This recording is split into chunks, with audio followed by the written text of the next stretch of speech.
दावा कर रही है कि इस बार 2018 का मैंडेट न सिर्फ वो रिपीट करेगी बल्कि और बेहतर परफॉर्म करके दिखाएगी।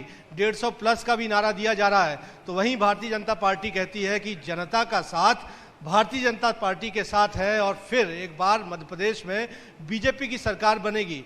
और मुद्दे भी बहुत से हैं जिनको लेकर हम लगातार चर्चा करेंगे। सियासत भी मध्य प्रदेश की खासी गरमाई हुई है, लेकिन आज जनसंवाद लेकर IBC 24 भगवान नरसिंह की नगरी नरसिंहपुर में मौजूद है और यहाँ दो खास मेहमानों से हम MP के संग्राम इस सेशन पर खास बातचीत करेंगे। दोनों खास मेहमानों से मैं परिचय करा दूं। नीरज दुबे जी हैं, नीरज महाराज जी के नाम से जिन्हें जाना जाता है, नरसिंहपुर नगर पालिका के अध्यक्ष हैं। साथ ही साथ लाखन सिंह पटेल जी हैं, वरिष्ठ कांग्रेस के नेता है। तो लाखन जी, पहले आपसे हम शुरुआत कर लेते हैं। आपसे पहले हमारा एक खास सेशन जारी था और राज्यसभा के सांसद कैलाश सोनी जी हमसे जुड़े हुए थे। वो कह रहे थे कि जो 150 प्लस का जो नारा दिया है आप लोगों ने, उस पर कुछ सच्चाई नहीं है। मन को बहलाने के लिए एक नारा दे दिया गया है। हालात कुछ अलहदा है और सरकार तो बीजेपी ही बना रही है।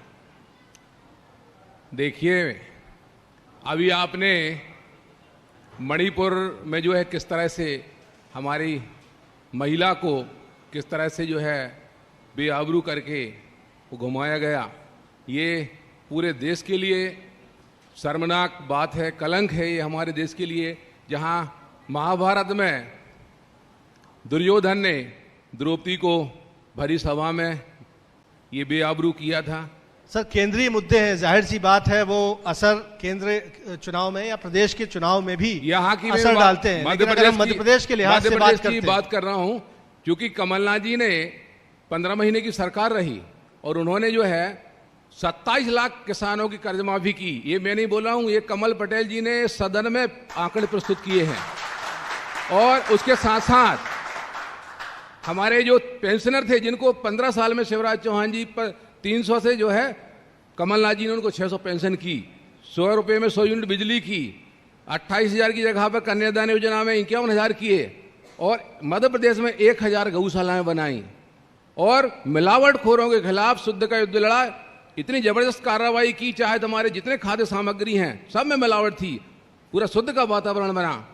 माननीय कमलनाथ जी ने जो 15 महीने में कार्यकाल चलाया वो बहुत एक नंबर का कार्यकाल था। और अब ये महंगाई चरम पे है। महंगाई आप 100 से ऊपर में 107-8 रुपये में पेट्रोल है, 100 के भीतर डीजल है, रसोई गैस 1200 में गैस सिलेंडर है, आपका जो खाद्य तेल है उसके भी रेट जो है डबल हैं, चाय पत्ती जितनी खाद्य सामग्री है वो सब महंगाई मुद्दा बनेगी। नीरज जी, आपसे मैं बातचीत करना चाहूंगा कि महाराज, जिस तरह से कांग्रेस के नेता यहाँ पैनलिस्ट कह रहे हैं कि किसान कर्ज माफी हुई और आप कह रहे हैं कि कांग्रेस ने या बीजेपी कह रही है कि बीजेपी के कांग्रेस के कारण किसान डिफॉल्टर हुए, लेकिन वो कह रहे हैं कि वो तो कर्ज माफी कर रहे थे, आप लोगों की वजह से सरकार गिरा दी गई, कर्ज माफी पूरी नहीं हो पाई, इसलिए किसानों का साथ जो है कांग्रेस के साथ रहेगा। पहले तो आपको बहुत बहुत शुभकामनाएं और बधाई। और ये आरोप अगर लगाते हैं कि कांग्रेस की सरकार गिराई है, कांग्रेस की सरकार कांग्रेस के लोगों ने गिराई है, ना कि भारतीय जनता पार्टी के लोगों ने गिराई है। जब तुम्हारे परिवार का लोगों का तुम्हारे ऊपर भरोसा नहीं है तो वो छोड़ के चले गए। मध्य प्रदेश में भारतीय जनता पार्टी की सरकार और जनता का मन था कि भारतीय जनता पार्टी की सरकार आए। 16 महीने की सरकार में जनता त्रस्त हो चुकी थी। किसी प्रकार का कोई धरती के अंदर जनता के बीच में काम करने का कोई माजदा ही कांग्रेस में नहीं बचा है। वो कह रहे हैं कि ये जवाब दोनों के सवालों के जो मुद्दे उठ रहे हैं वो तो हालांकि सटीक जवाब तो जनता ही देगी, लेकिन कह रही है कि एक जवाब वो महंगाई का भी देगी इस चुनाव। महंगाई कोई विषय नहीं है, महंगाई विषय नहीं है, महंगाई है और कोई सरकार इस पे कंट्रोल नहीं कर सकती, ये मेरा मानना है। मगर फिर भी हमारी सरकारों ने जिस प्रकार से महंगाई पे कंट्रोल किया, अन्य कामों पे कंट्रोल किया, ये वास्तव में जनता बखूबी जानती है। लाखन जी, वो कह रहे हैं कि महंगाई को कंट्रोल नहीं किया जा सकता था, लेकिन बीजेपी ने भरपूर प्रयास किया है। नहीं, देखिए, महंगाई जहां बढ़ रही है वहीं पर हमारे किसानों की स्थिति बहुत गंभीर हो रही है। किसानों के लिए अनाज में रेट नहीं है, लागत मूल्य का 50% मुनाफा जोड़ के समर्थन मूल्य बनाने की बात माननीय नरेंद्र मोदी जी ने बोली थी। किसान कर्ज में डूबा हुआ है। 5,000 इस बात का तो ऐलान भी कर दिया गया है कि दोगुनी आय मध्य प्रदेश में हो गई जी। किसानों की, मंचों से बीजेपी के नेताओं ने कहा है। आप सहमत हैं इस बात से? कैसी? कि किसानों की आय जो है वो मध्य प्रदेश में कम से कम दोगुनी हो चुकी है। नहीं, ये मैं खुद किसान हूं, मेरे पास खुद जो है जमीन है और मैं किसान एक सप्ताह में जाता हूं, पूरा मेंटेनेंस करके जाता हूं। किसान की स्थिति बहुत गंभीर है, बहुत दयनीय। मैं खुद किसान हूं और ये जितने भी किसान हैं, क्योंकि नरसिंहपुर जिला जो है कि ये कृषि बाहुल्य जिला है और यहाँ पर गन्ना की खेती भी होती है, उसके बाद भी किसान की स्थिति ठीक नहीं है। क्योंकि क्या है, जितने अच्छे रेट गन्ने में मिलने चाहिए उतने रेट में शुगर उसकी परसेंट के हिसाब से उनको रेट नहीं मिल पा रहे हैं। दलहन का क्षेत्र ये पूरी राजमार्ग पट्टी दलहन का क्षेत्र है, दलहन में पर्याप्त रेट नहीं है, 5,000-6,000 रुपये कुंटल में, जबकि होना चाहिए 10,000 के आसपास। जबकि यूपीए की सरकार थी तब दलहन के रेट 9,000, 10,000, 11,000 रुपये थे। ये स्थिति बहुत गंभीर है। आप देखिए आपके युवाओं की स्थिति क्या है। युवा इतना परेशान है क्योंकि अभी ये आपका पटवारी घोटाला हुआ है। अब आप बताइए, पटवारी जो है, जहां मध्य प्रदेश का मुखिया, जिसको मुख्यमंत्री बोलते हैं, जो राजा कहलाता है मध्य प्रदेश की, वो अगर खुद ही अगर 15-15 लाख रुपए लेके और पटवारी की भर्ती में नहीं, इस तरह के तो हम नहीं चाहेंगे कि व्यक्तिगत कोई आरोप आपकी ओर से लगाया जाए, लेकिन बेरोजगारी का एक मुद्दा उठाया है।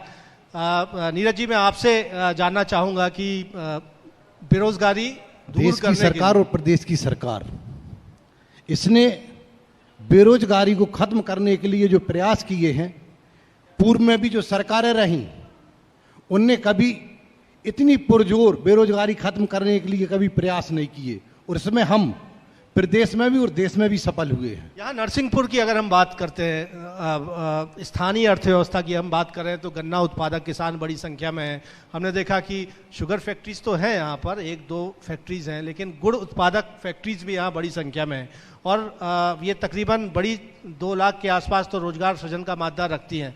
लेकिन इसको विनियमित सही तरह से आप लोग ऐसा जनता की अपेक्षाओं के लिहाज से हमने समझा कि उसका पूरा जो मादा रखता है नरसिंहपुर, उसको सही तरह से इस्तेमाल नहीं किया जा सका।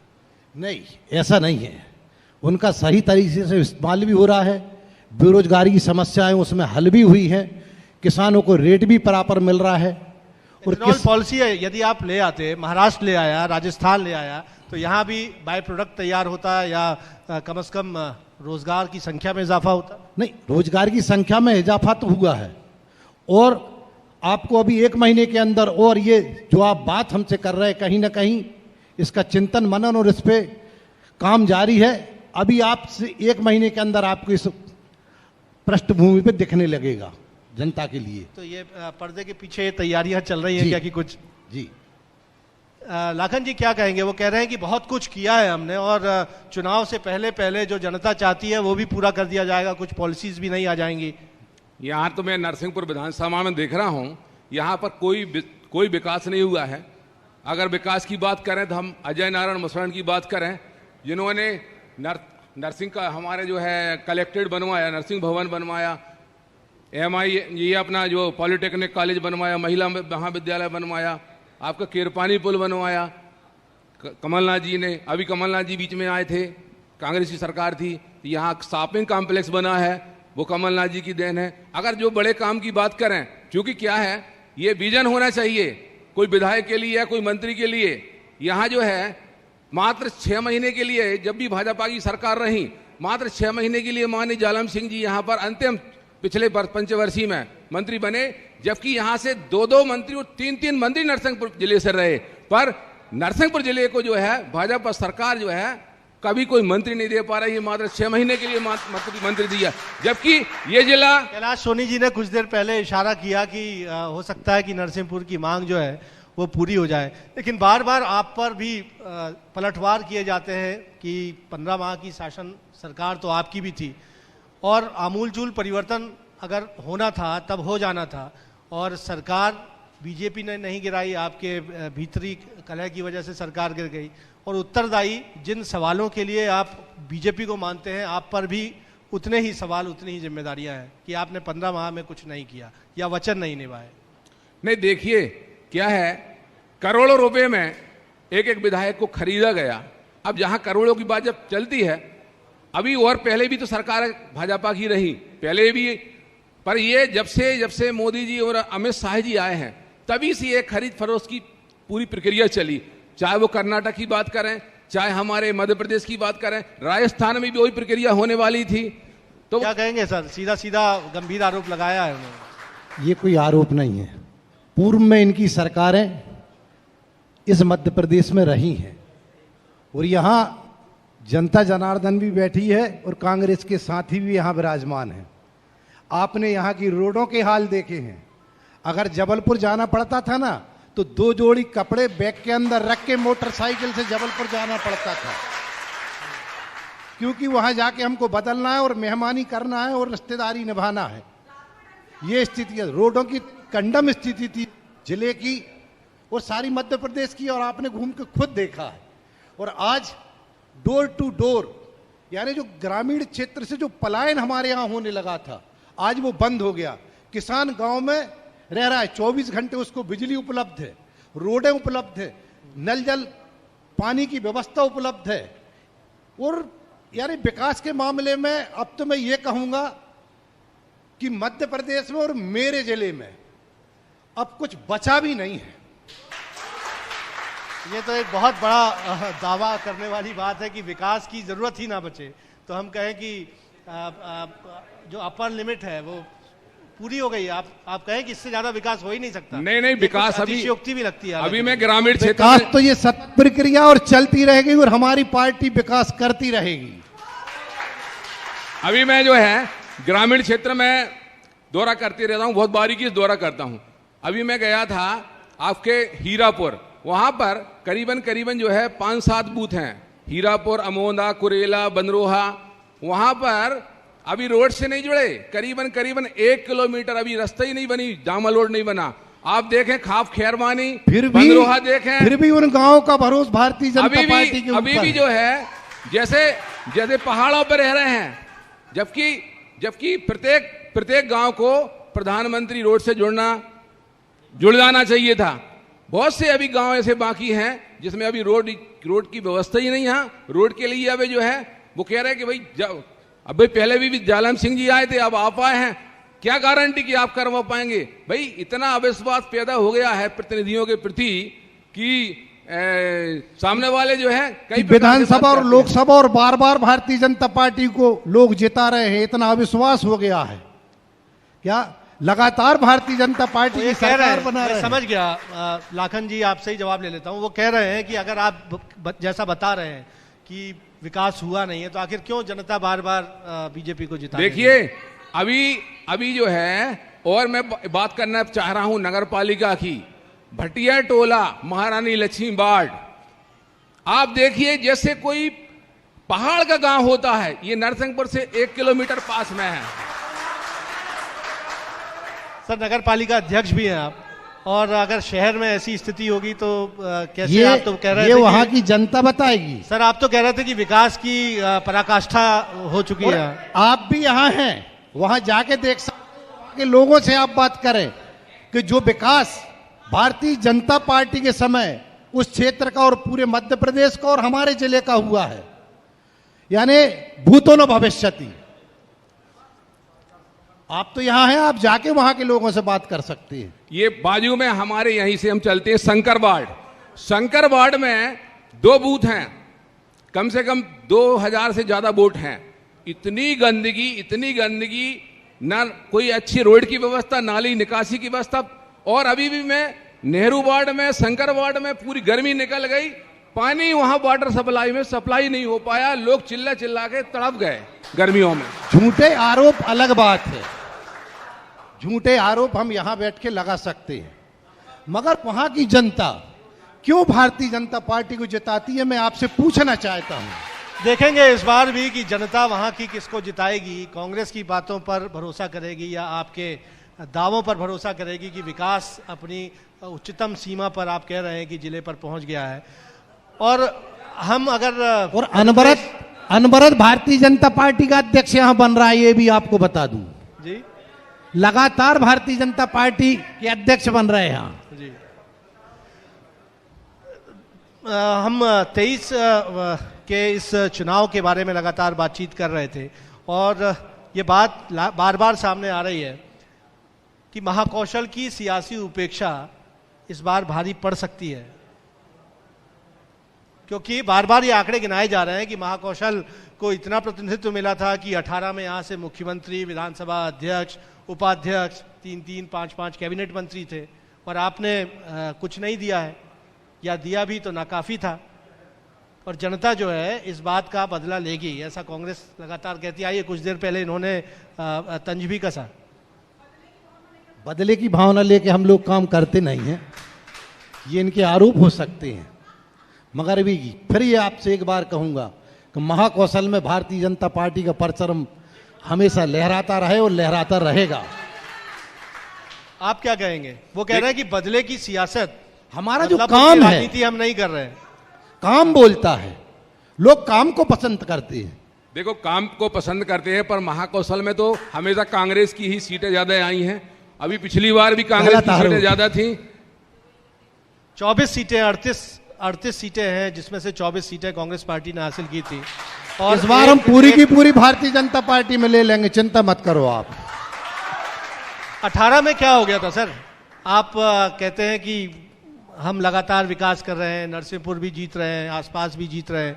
या 18 में ऐसा क्या हो गया था कि 24 सीटों पर आप रह गए, 13 सीटों पर रह गए? झूठे वादे करके अगर हम वोट ले ले तो क्या मतलब की जिंदगी हमारी। हम कर्ज माफ करेंगे, काय का कर्ज माफ किया आपने? झूठ बोल के न मुझे सत्ता चाहिए न पद चाहिए। बेरोजगारी भत्ता नौजवानों को दिया नहीं, प्रदेश की खस्ता हालत हो गई थी। सारी जो योजनाएं, महत्वपूर्ण योजनाएं भारतीय जनता पार्टी ने चलाई थी, सारों को बंद कर दिया था। लाखन जी, बार बार बीजेपी हर मंचों से ये कह रही है, बार बार बीजेपी हर मंचों से कह रही है कि जब आप शासन में आए थे तो लोक कल्याणकारी योजनाएं बंद कर दी थी, जो वादे किए थे वो निभाए नहीं गए, जनता दोबारा भरोसा नहीं करेगी। लगातार कैंपेनिंग का ये महत्वपूर्ण हिस्सा है बीजेपी के चुनाव प्रचार। और देश की जनता ने भरोसा खत्म कर दिया भाई भारतीय कांग्रेस के ऊपर से। तो यार देखिए, कई राज्यों में सरकार आ रही है, आप ऐसा नहीं कहें। क्या है ये, जब कमल पटेल ने 27 लाख किसानों की कर्ज माफी मान चुके, तब भी ये कहते हैं कि कभी कोई कर्ज माफ नहीं हुआ। प्रमाण वहां से है, अब सामने आपके है। अभी भी कोई नेता से जब भी भाषण सुनेंगे आप भाजपा के द्वारा, तो ये कहेंगे कि कर्ज माफी इन्होंने नहीं की, जबकि कमल पटेल इनके कृषि मंत्री सदन में प्रस्तुत किए आंकड़े 27 लाख किसानों के। तो ऐसे ही इनका काम विरोध, किसान बताएंगे किसका कर्ज माफ हुआ और किसका नहीं हुआ। हमारे यहाँ तो नहीं हुआ।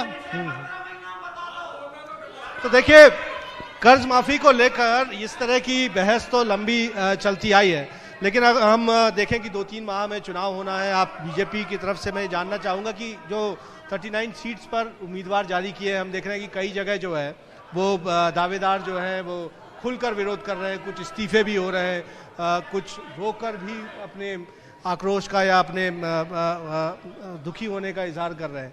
ये जो भीतर खाने, ये जो बवाल मचा हुआ है टिकटों के असंतुष्टों का, ये इसको कैसे मैनेज करेगी बीजेपी? और अगर हम यहाँ महाकौशल और हमारा भारतीय जनता पार्टी का संगठन उस पर बाखूबी नजर रखे है, और कुछ लोग हो सकते हैं क्या, और भारतीय जनता पार्टी के कार्यकर्ता, भारतीय जनता पार्टी के नेता, ये विचारधारा से चलने वाले लोग हैं, और ये पुनः मध्य प्रदेश में भारतीय जनता पार्टी की सरकार बनाने में अपना सहयोग प्रदान करेंगे। 39 सीटें जो बीजेपी बड़े अंतरों से हारी थी, वहां पर तो प्रत्याशी उतार दिए गए, चुनाव प्रचार भी उन सीटों का जारी हो गया। यहाँ नरसिंहपुर की भी एक सीट शामिल है। आपको लगता है कि कांग्रेस कह तो रही थी कि हम पहले ऐलान कर देंगे, लेकिन अब तक नहीं कर पाई, इस ऐलान में वो बाजी मार लिए गए, इससे कितना फर्क पड़ेगा और कांग्रेस की कब तक आप लोग उम्मीद कर रहे हैं कि टिकट मिलेगा? देखिए, अब क्या है, ये तो पूरा जो हमारे हाईकमान है उनके ऊपर डिपेंड करता है, खड़गे जी के ऊपर, कि वो कब जारी करेंगे। वो प्रक्रिया पार्टी की है, पार्टी हाईकमान का सिस्टम है। जब उनको करना है उस अपने हिसाब से जो उनके अच्छा लगेगा वो करेंगे, वो हमारा काम नहीं है। वो आपका काम नहीं है, लेकिन कई बार तैयारी के लिए प्रत्याशी को जो वक्त मिलता है वो डिसाइडिंग फैक्टर भी साबित हो जाता है। देखिए, जिनको लड़ाना है वहां से ये सारे हो चुके हैं कि आपको लड़ना है। ये कमलनाथ जी का सिस्टम जहां जहां इशारा मिला कि नहीं लाखन जी? आपको इशारा मिला कि नहीं लाखन जी? देखिए, ये तो मैं नहीं कह सकता, पर इशारे सबको अपने अपने हो जाते हैं। जिसको लड़ाना है वो अपने हिसाब से तैयारी कर रहे हैं, और ये इशारे समझ लो वो टिकट ही पक्की मानो इस इशारे को आप। तो क्या तैयारी है? हम कहें कि किन मुद्दों को लेकर आप जनता के बीच में जा रहे हैं? हम सिर्फ व्यक्तिगत आपके बारे में नहीं, कांग्रेस पार्टी के बारे में बात कर रहे हैं। वो सभी को लिए, जितने भी जहां पर जिनको लड़ाना है वहां पर उनने इशारा कर दिया, बोल दिया है कि आप तैयारी करिए, और बाकी टिकट तो जब होगी कोई दिक्कत से नहीं, टिकट होने से तैयारी तो सब लोग कर रहे हैं अपने हिसाब से। जिनको क्या उम्मीद है जनता से इस बार आप लोग की? मध्य प्रदेश जनता से पूरी उम्मीद है कि इस बार में जो है, देखिए अगर मान लो अपन युवाओं की बात करें, बहुत ज्यादा युवा जो है हर बार में भाजपा को सपोर्ट करता था। इस बार में पटवारी घोटाला होने से पूरे युवाओं को भाजपा से विश्वास उठ गया। किससे न्याय करें? नीरज जी वो कह रहे हैं कि जनता का साथ और युवाओं का भी साथ मिल रहा है, और 18 का मैंडेट बढ़कर हासिल कर पाएगी कांग्रेस। आप क्या कहेंगे? एक फाइनल कमेंट चाहूंगा। झूठे आरोप है ये तो। युवा भी हमारे साथ है, बुजुर्ग भी हमारे साथ है, हमारी लाडली बहनाएं भी हमारे साथ हैं, और हमारे क्षेत्र की जनता भी हमारे साथ है।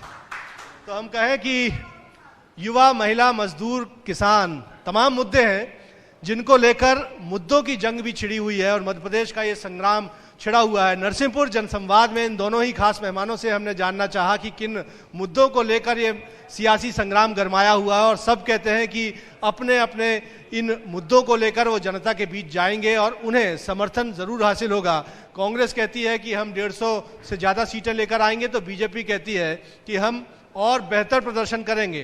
तो मध्य प्रदेश का ये संग्राम जो है वो नरसिंहपुर में भी जारी है, और इसका अंजाम इस चुनाव में देखने लायक होगा। लेकिन फिलहाल इस पॉलिटिकल सेशन के लिए आप दोनों ही खास मेहमानों का बहुत बहुत धन्यवाद। नरसिंहपुर जनसंवाद में आप तमाम लोगों का हमारे साथ जुड़ने के लिए बहुत बहुत धन्यवाद। लेकिन जनसंवाद का सिलसिला लगातार जारी रहेगा। हम चाहेंगे कि अभी दोनों ही अतिथियों का हम सम्मान करें एक प्रतीक चिन्ह देकर। छाया,